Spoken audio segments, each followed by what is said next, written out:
In this video, I'm gonna be showing you how to record video note on WhatsApp.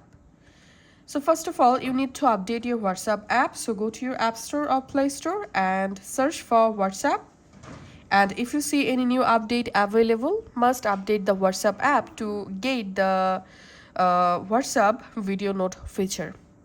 Now go to your WhatsApp and go to a chat or conversation. Let's make a video call, for example.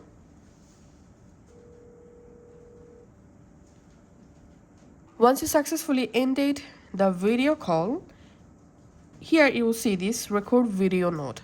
So if the recipient didn't receive the video call, you can just tap here to send a short video message for the recipient. So I'm just tapping on record video note.